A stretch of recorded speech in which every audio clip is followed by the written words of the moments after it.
down the tracks came a hobo hiking, and he said, boys, I'm not turning. I'm headed for a land that's far away, beside the crystal fountain. I guess they still can't hear us. Well, I also read a quote where you said, I've never felt so close to an actor, talking about Jacob, who plays your 5-year-old son. Mm-hmm. How did you two bond so quickly? We kind of lucked out in that we initially just went and got pizza together, but there was a big group of us. We wanted to keep it all very easy and didn't want to put a lot of pressure on Jacob, because although he understood some of the concepts of the movie and knew that I was going to be playing his mom, and so I never wanted him to feel like he had to have a relationship with me or had to feel close with me or open up. Mm-hmm. So we kept it all very easy at first, but after that first pizza meeting, he invited me over to play Lego with him.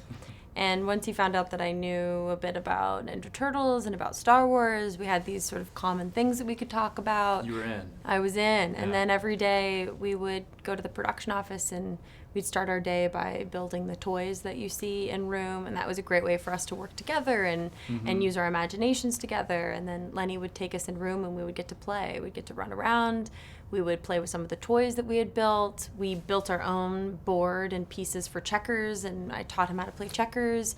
And sometimes Lenny would be there and give us improv. Sometimes he would just leave and let us be in that space. And so after 3 weeks of that, it became, we were just best friends at that point. We'd spent so much time together. Spent a lot of time together. Yeah, we're just best pals. I just love spending time with him. They were captive in a garden shed, and the only window was a skylight looking up right at the sky. Did that have any subliminal meaning at all?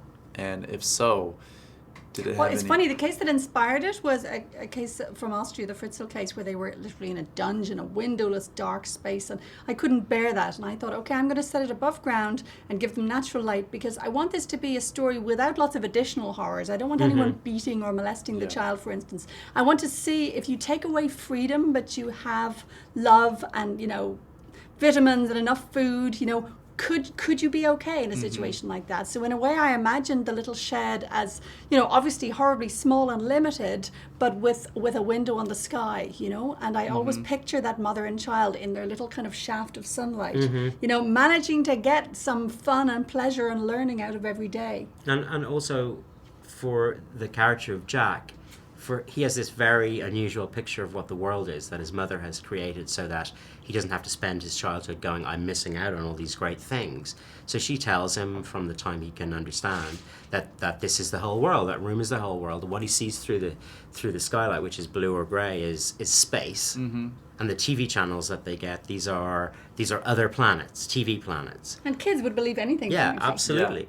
Yeah. And because of that, I think the idea that he gets to that there is some window on the outside is just a very enriching and thankfully from a filmmaking point of view allowed us to shape and vary the light to create different moods in the space depending on what the time of day was, what the weather was like outside, to move sun through the room, and it's very important when Jack starts to realize that maybe there's an outside world. Yeah.